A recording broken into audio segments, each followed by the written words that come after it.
Okay, so let's be honest about it. I'm not sure that I did the best of jobs in explaining the structure of the table, especially when we've got the order items there. But it will come together when we start to use forms. I'm going to try and do this now. It may be a bit of a long-winded way of doing things, but you'll get an idea how everything sort of updates. And when we finish the form, it will come down to the idea that all we're going to do is simply record the customer's number and then all the DVDs they hire out. So let's try this now. I'm going to start now with forms, and I'm create a form using the wizard as well because it's there, and I'm going to make a form of my order, and I want the order ID, the date, and the customer ID. I think that's fantastic, so I'm just going to add those in. I'm going to go next, I'm going to go next, and I'm just going to leave this, but I just want to get to the end here because I want to give it the proper name. Okay, so this would be FRM order. So I'm going to press finish, and we can see that in this, if I just maximize this now, we have our, there we go, there's our customers there, nice little touch that the combo's there, and we have our orders. We later on we'll show you some techniques where you can fire up, if you wanted to, little text boxes that would actually display Sophie Smith, or you could do it this way. Okay, let's minimize that down for a moment, and we'll go to design view, and we'll just drag this out. Well, in fact, actually, I could use those little unbound text boxes, or I could do something like this. Let's now go to our tables, and what I'm going to do is just drag my customer table onto this form and just drop it there. And it's going to say, would you like to define which fields link your main form to the subform, or choose the fields from the list below? Yeah, I'll just choose this one, please. Just press next. It's the only option available to me. What would you like to name your subform or report? I'm going to call it form, FRM. Oh no, it's Control Z there. And there we go. Let's go with the TBL at the beginning. Let's call it FRM customer subform. Press finish. Now, because these are linked together in our relationships, what happens is this. Let's just maximize it up. You're probably thinking, oh no. Actually, I'll tell you what, because I want to illustrate this for the moment. Well, I am going to change the way this lays out in a moment. I'm just going to push that like this, and we'll move that over like this for the moment. Let's go back into design view. The whole point is this. Look, when I change this here, you can see that actually, when I select my customer, it fires this all up here. So, in fact, if I wanted to, if I go into design view, actually, I'm not. Should I do this here? No, let's not do it here. I'm just going to minimize this down for a moment. If we go to our forms, we can see we've got this customer subform we've just made. I'm just going to pop that into design view. Okay, the form is already open. How should we do this? I'm going to try. Let's try it this way in here. What I want to do is change the way this looks. For the moment in time, when I click it, this is in what we call datasheet view.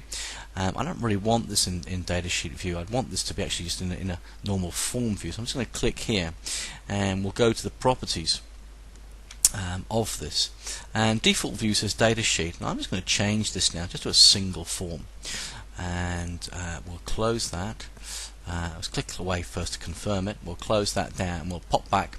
And what we get is this. Look, David Phillips, and it fires all my details up in that subform. So once we select the customer ID, because they're linked together, it fires that up there. So that's kind of cool so far. So now what would make sense is that, let's just minimize that down again. If we put that in there, why don't we say to ourselves, okay, let's bring in the table of order items, and we'll pop that there.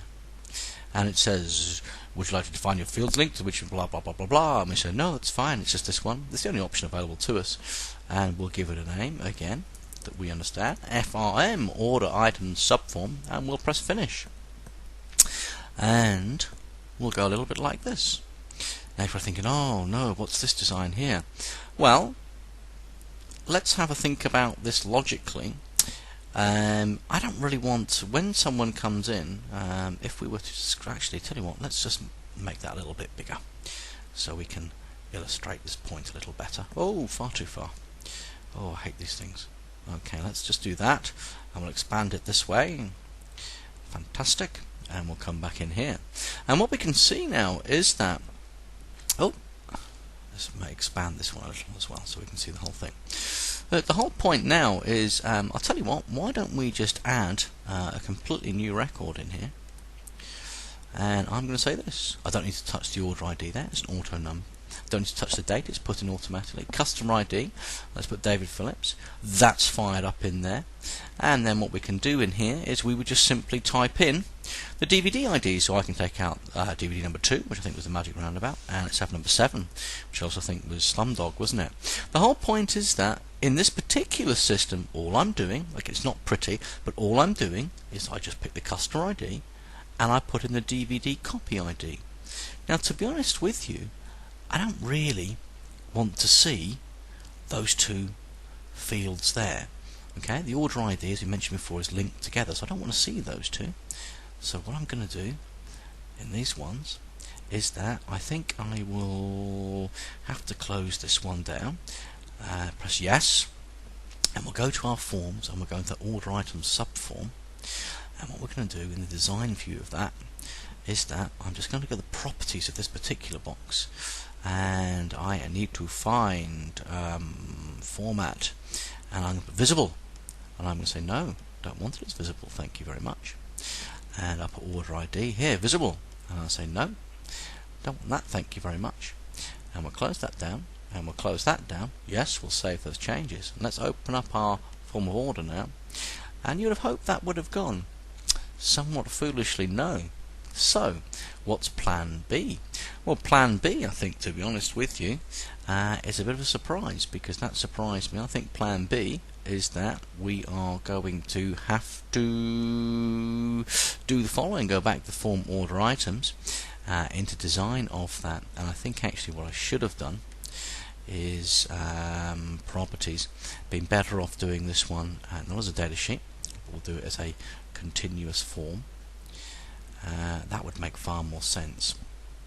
And let's close that down and keep our fingers crossed that when we close this down and press yes, and we open the form order, which we'll double click on rather than clicking on there, you can see that actually the order ID, was it order ID? Yes, order ID, and the other field that I can't remember, but I said they're not visible, so they don't appear there.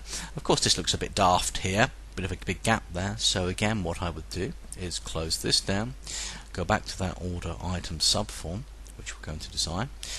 Order items ID and order ID, I've said not to be visible. So what I'll do actually is I'll just move those up like that, and I'll put that one on top there. And I'm just going to move this up like this, and because it's a continuous form, when I close this and press yes, we can see that when we go into form of order, there you go. Order number 2 has consisted of DVDs 5, 9 and 8, and if we down the bottom here, again we're going to get rid of all these buttons and tart things up a little bit later, but if we go in here now, we can see that didn't order anything in that particular one, but I can see that in record number 3, David Phillips, he hired number 2 and number 7. And if we just add a new record, I'm just going to pretend that it's tomorrow, and we'll say that Sophie Smith comes back in, and this time, so that fires that all up there, and she comes back in and she takes out DVD number 9, and she takes out DVD number 3. And every time we add one in, it just lets us keep expanding the cells, so we can put as many DVDs as we like. But in this entry, all that we're doing is recording the customer ID and the DVD numbers. So that's our basic form. I'm going to stop this video here now to give you a chance to build this one, and then we're going to have a look at improving these a little bit later on. So let's call it a day here for the moment.